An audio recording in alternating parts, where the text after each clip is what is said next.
So hello everyone. Today we will talk about another orogenic tumor, calcifying epithelial orogenic tumor. तो calcifying epithelial orogenic tumor CEOT बोलते हैं इसको, CEOT बोलते हैं इसको।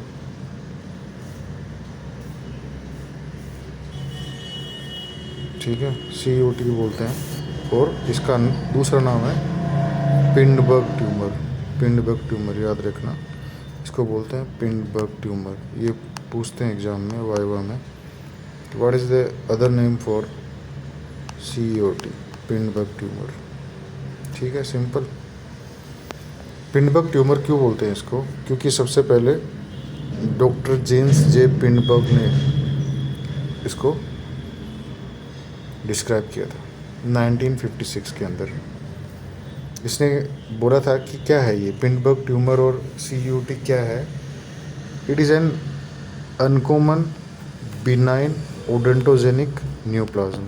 मतलब कॉमन नहीं है, अनकॉमन है। जैसे एमिलोब्लास्टोमा कॉमन है बट अनकॉमन है। एमिलोब्लास्टोमा बिनाइन है, ये भी सिमिलर ही एमिलोब्लास्टोमा जैसा ही बट कॉमन नहीं है। ये ओडेंटोजेनिक न्यूप्लाज्म है।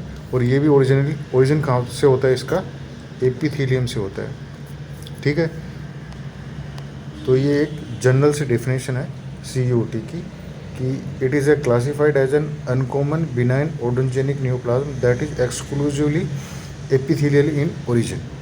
ठीक है, ये इंपॉर्टेंट नहीं है, पूछता नहीं है कोई, पर ये याद रखना, डॉक्टर जेम्स जे पिंडबर्ग और पिंडबर्ग ट्यूमर बोलते हैं इसको।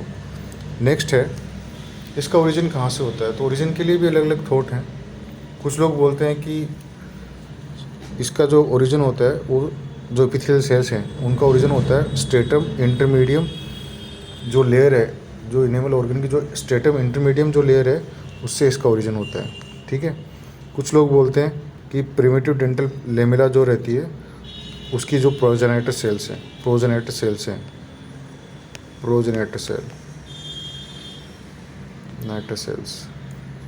उससे इसका ओरिजिन होता है।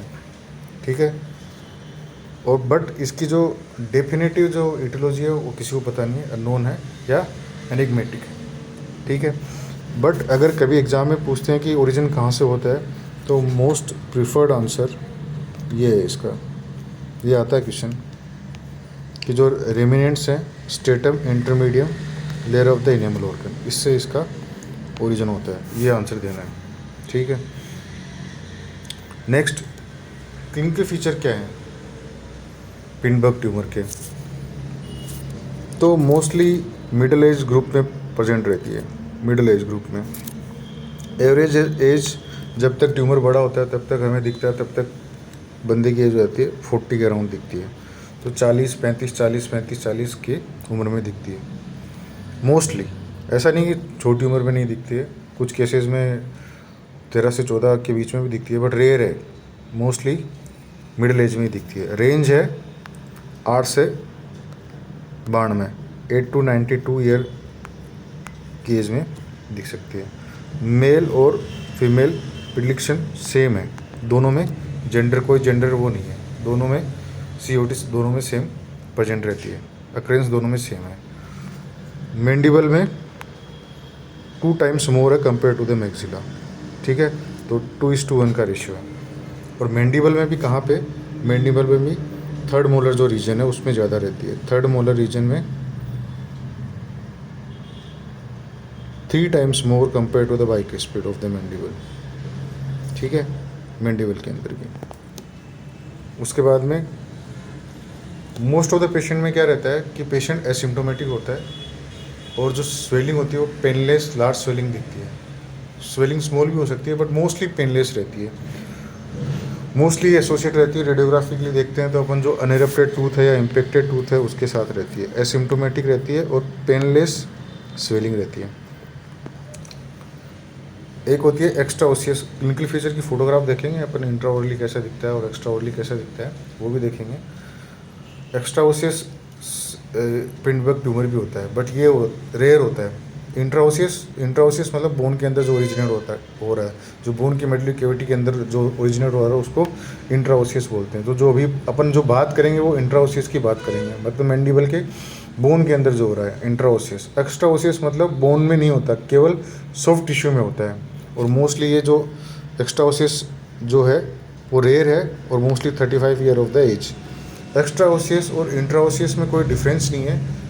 एक्स्ट्राओसियस हमें कैसे पता चलता है कि दोनों ट्यूमर जो इंट्राओसियस है और एक्स्ट्राओसियस है, हिस्टोपैथोलॉजिकली दोनों के फीचर्स सेम होते हैं।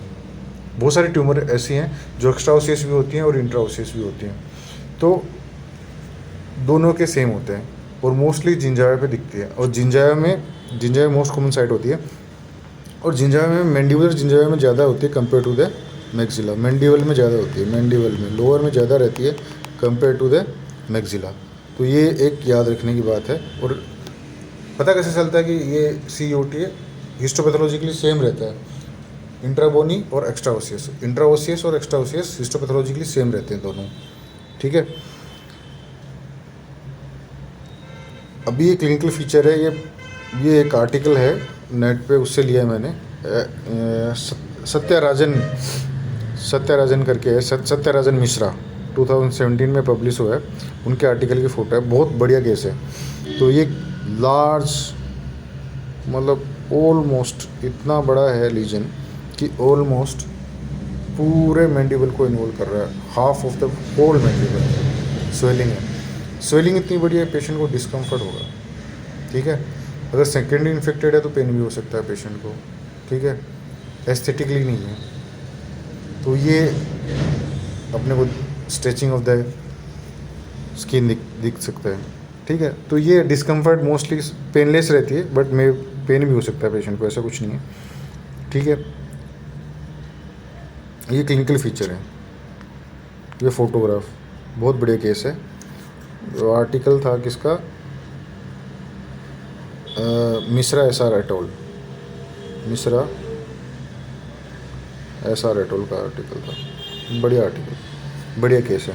ये इंट्राओरल पिक्चर है, इंट्राओरल लार्ज लीजन दिख रहा है, मतलब एंटीरियर को भी इन्वॉल्व कर रहा है, पूरे हाफ मैंडिबल को इन्वॉल्व कर रहा है, लार्ज लीजन। बहुत मतलब बाइकोटिकल एक्सपांशन है, बाइकोटिकल मैक्सिलरी, बाइकोटिकल मतलब बक्कल और लिंगुअली दोनों एक्सपांशन है, प्लेट एक्सपांड हो रही है, बक्कल एंड लिंगुअल कोटिकल प्लेट दोनों एक्सपांड हो रही हैं। तुम लोग देख सकते हो, मतलब टूथ डिस्प्लेस्ड हैं, आर्ट्स के अंदर है ही नहीं, तो टूथ का मोबाइल डिस्प्लेस्ड टीथ डिस्प्लेस्ड हैं, 100% मोबाइल होंगे। ऐसा कोई टूथ नहीं होगा जो मोबाइल नहीं होगा इन्वॉल्व एरिया के अंदर, ठीक है। नेक्स्ट फोटो ये है एक्स्ट्राओसियस, जो जिंजावे पे बता रहा था मैं, एंट्रेज। ये सेफर की फ़ोटो है, सेफर, ठीक है। तो ये दिख रहा है। तो ये देखो, इसमें डिफरेंशियल डायग्नोसिस कुछ भी हो सकता है, पाइजनली ग्रेम हो सकता है, क्या बोलते हैं, पेरिफेरल ओसिफाइंग फाइब्रोम हो सकता है, पेरिफेरल जॉइंट सेल लीजन हो सकता है, कुछ भी हो सकता है। बट जब हिस्टोपैथोलॉजी करते हैं तो COT जैसा दिखता है ये, ठीक है, COT जैसा दिखता है। तो ये है एक्स्ट्राओसियस, ये मैक्सिलरी जिंजावा में ये केस है, मैक्सिलरी जिंजावा में दिखता है, ठीक है। मोस्टली तो मैंडिबल जिंजावा, बट मैक्सिलरी जिंजावा का ये केस है। ये फ़ोटो है सेफर की, ये है एक्स्ट्राओसियस। अब आगे रेडियोग्राफिकली क्या रहता है, लीजन मतलब जो छोटा लीजन रहता है वो वेल सर्कमस्क्राइब रहता है, यूनिलोकल रेडियोलेशन से दिखती है, ठीक है। ये क्या लीजन जो मैं दिखा रहा हूँ, जो केस है, ये लीजन बहुत बड़ा लीजन है। तो इसके अंदर क्या है, दोनों दिखेंगे, रेडियोलुसेंसी और रेडियोपिसिटी मिक्स दिखेंगे। और उसके साथ साथ इसमें क्या रहते हैं, जो इसके जो ट्रेबिकुले होते हैं बोन के, स्मॉल इरेगुलर बोने ट्रेबिकुले होते हैं, वो ट्रेवलिंग करते हैं इस रेडियोलुसेंसी के अंदर, ठीक है। और sometimes you can see the calcification in the radiolucency. Because of that snow driven appearance, जो पर्टिकुलर अपीयरेंस है, स्नो ड्राइवन अपीयरेंस है, वो दिखती है, स्नो ड्राइवन अपीयरेंस। याद रखना, ये भी पूछते हैं एग्जाम में, वाइवा में। स्नो ड्राइवन अपीयरेंस दिखती है रेडियोग्राफिकली COT की। काफ़ी बड़ा लीजन है, पूरा ये टूथ है वो पूरा डिस्प्लेस्ड हो गया, ये टूथ सब डिस्प्लेस हो गए, बहुत बड़ा लीजन है। रेडियोलुसेंसी के अंदर रेडियो ओपेसिटी दिख रही है, काफ़ी बड़ा लीजन है। ठीक है। और जो लीजन है वो मल्टीलोकुलर रहता है, कभी कभी क्या रहता है बिकॉज ऑफ दैट मल्टीलोकुलर रहता है। तो मल्टीलोकुलर स्टेज में क्या रहता है, मल्टीलोकुलर जो लीजन रहता है लोकुलर, तो उसके अंदर जो ट्रेबेक्युले हैं उसकी वजह से ये क्या रहता है, हनीकॉम्ब पैटर्न भी शो करता है, कभी कभी हनीकॉम्ब जो पैटर्न रहता है वो भी शो करता है। ठीक है, ये सीटी स्कैन है, इसके अंदर भी देख सकते हो बहुत बड़ा लीजन है, ये पूरा रेडियो लूसेंट लीजन है और इसके अंदर रेडियो ओपेसिटी दिख रही है। वो बहुत कोर्टिकल, ये दोनों बक्कल और कोर्टिकल प्लेट का दोनों का एक्सपांशन दिख रहा है। ठीक है, ये भी सेम दिख रहा है, ये टूथ डिस्प्लेस्ड, ये टूथ है अनइरप्टेड टूथ है इसके अंदर। ठीक है, ये बड़े बड़े लोक्यूल्स दिख रहे हैं मल्टीलोकुलर, और इनके अंदर बहुत सारे ये रेडियो ओपेसिटी दिख रही हैं जो शो करती हैं snow driven appearance, snow driven. ठीक है, ये सेम केस है, ये सीटी स्कैन बहुत बड़ा लीजन है।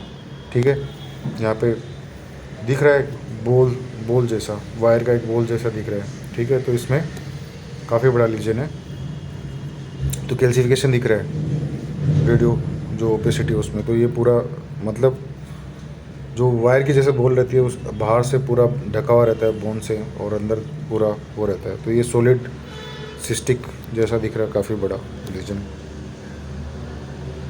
ये एक अलग किसी पेशेंट का है, ये भी इंटरनेट से लिया मैंने, यहाँ पे भी दिख रहा है मल्टीलोकुलर।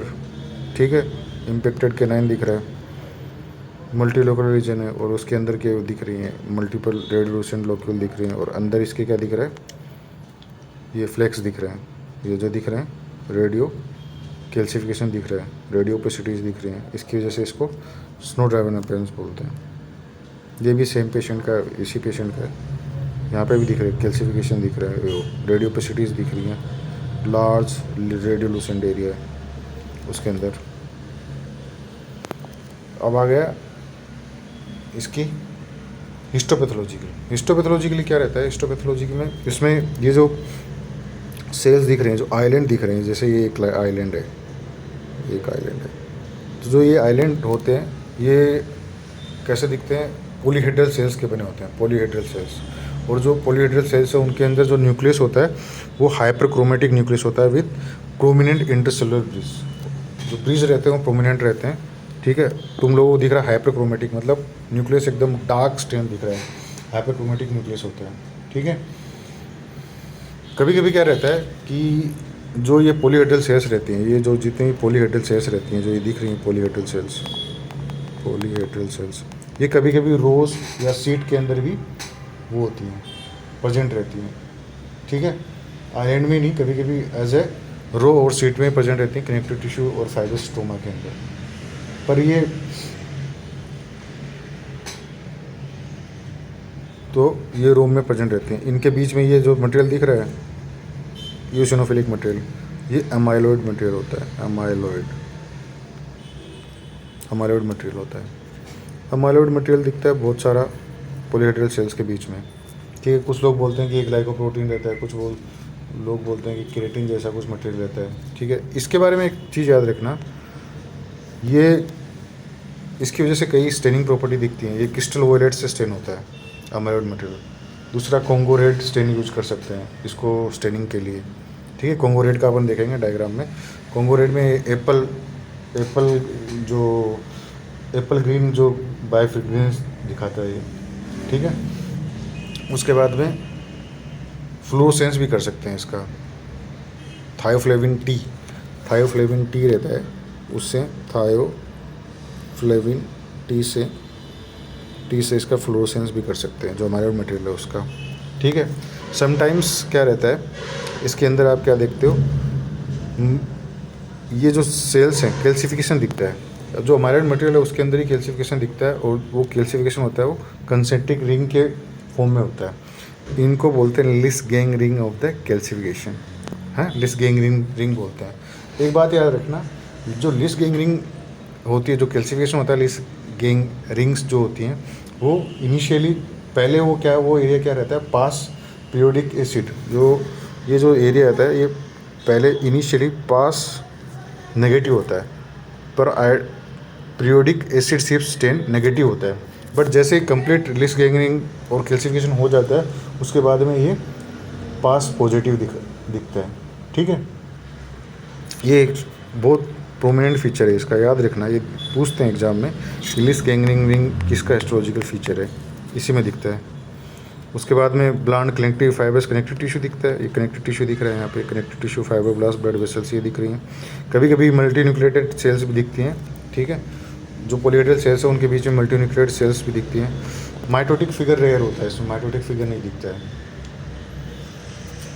तो ये है features of histological feature of histopathology, histological features of COT और पिंडबर्ग ट्यूमर। यहाँ पे भी ये पॉलीहेड्रल सेल्स, ये सेफर की फोटो है, पॉलीहेड्रल सेल्स, यहाँ बहुत सारा कैल्सिफिकेशन दिख रहा है।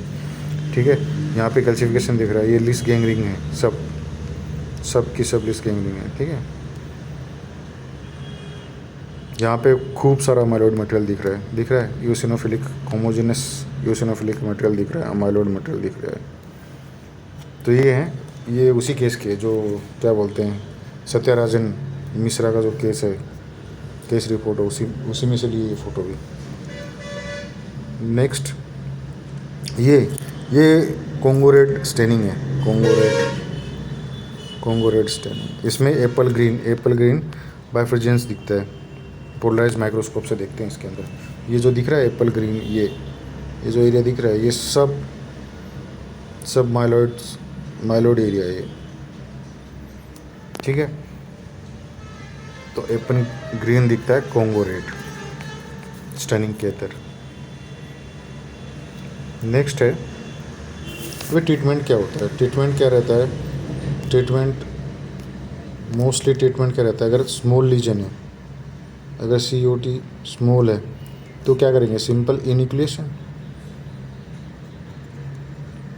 इन्यूक्लिएट करेंगे और क्यूरेटाइज कर देंगे एरिया का, हो गया ट्रीटमेंट।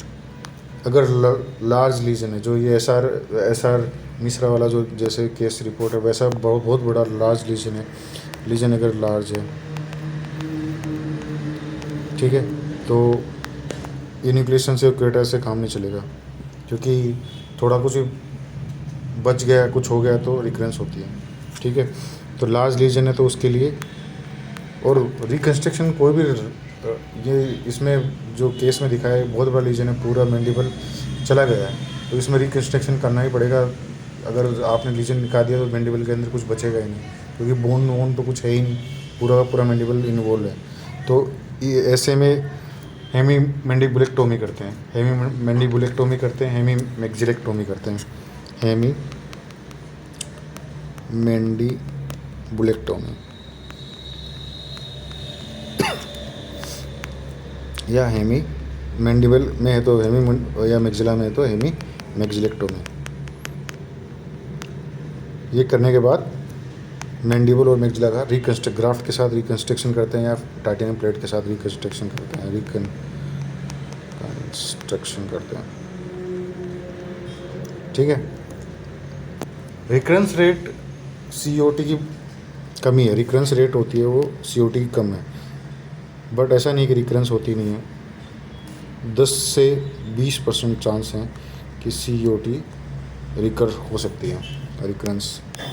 ठीक है, दूसरा जो मेलिग्नेंट ट्रांसफॉर्मेशन होता है COT का, मेलिग्नेंट ट्रांसफॉर्मेशन काफ़ी रेयर है, होता ही नहीं है, फिर बहुत रेयर है, रेयर मेलिग्नेंट ट्रांसफॉर्मेशन होता है इसका, रेयर मेलिग्नेंट ट्रांसफॉर्मेशन। ठीक है,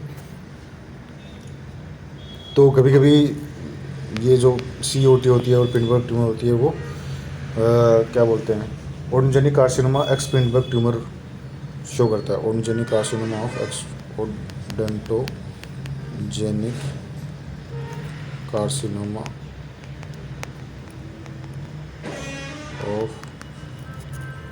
एक्स पिंडबर्ग।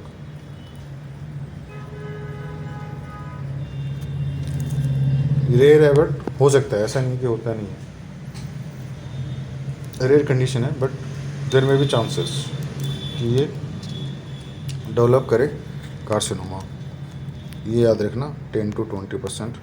सो हिस्टोपैथोलॉजिकल फीचर्स भी हो गए, रेडियोग्राफिक फीचर्स हो गए, क्लिनिकल फीचर्स हो गए, ठीक है।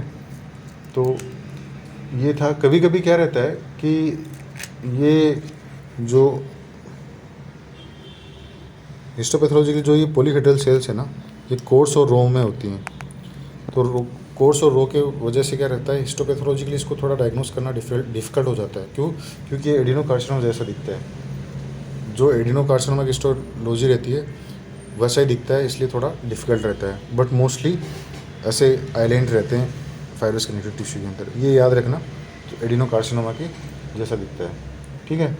कभी कभी क्या रहते हैं कि इसमें क्लियर सेल्स भी प्रेजेंट रहती हैं, तो राउंड क्लियर सेल्स प्रेजेंट रहती हैं। तो क्लियर सेल की वजह से क्या रहता है, ये जो क्लियर सेल्स हैं ये क्या म्यूसिक आर्मिन जो स्टेन होता है वो नेगेटिव दिखाती हैं, और फेंट टिंच दिखता है इसके अंदर, ठीक है। और इसकी वजह से ये कभी कभी म्यूकोएपिडर्मल कार्सिनोमा से भी वो करता है, अपन कंफ्यूज कर जाते हैं। तो ये 2-4 बातें याद रखने के लिए हैं। तो ये था simple overview of CEOT। Important tumour है, काफ़ी इम्पोर्टेंट ट्यूमर है, ठीक है। तो ये सिंपल था ट्यूमर। बहुत सारे क्वेश्चन आते हैं इसके अंदर। मोस्टली क्वेश्चन क्या आते हैं, सबसे बड़ा क्वेश्चन यही आता है, इसका रेडियोग्राफिक अपीयरेंस कैसा रहता है, सोनोग्राफी अपीयरेंस रहता है, रेडियोग्राफिक अपीयरेंस पे क्वेश्चन आता है, ठीक है। उसके बाद में ओरिजिन कहाँ से होता है, ओरिजिन जो स्ट्रेटम इंटरमीडियम है उससे ओरिजिन होता है इसका। मोस्ट एक्सेप्टेड थ्योरी वही है, ठीक है। उसके बाद में लिस गैंग रिंग किस में दिखते हैं, लिस गैंग रिंग्स हैं, वो इसका हिस्टोलॉजिकल फीचर है। अमाइलॉइड लाइक मटेरियल दिखता है, वो जो कॉन्गो रेड पॉजिटिव रहता है। कॉन्गो रेड स्टेन किस में यूज करते हैं ये पूछ सकते हैं, ठीक है। यही है। इसका दूसरा नाम क्या है, पिंड बग ट्यूमर। ये क्वेश्चन मोस्टली वाइवा में पूछते हैं या फिर नीट MDS एग्जाम में पूछते हैं। So this is about COT और पिंड बग ट्यूमर। सो समझ में आ रहा है कि नहीं आ रहा है, ये कमेंट करके बताओ। कुछ इम्प्रूव कर सकते हैं क्या, या फिर जो ये पढ़ा रहे हैं जैसे पैटर्न है उसको कुछ चेंज करने की ज़रूरत है, ठीक है। और ज़्यादा से ज़्यादा लाइक करो, शेयर करो, जिससे कि सभी लोगों को बेनिफिट मिले, ठीक है। एंड सब्सक्राइब करो चैनल को। Thank you so much.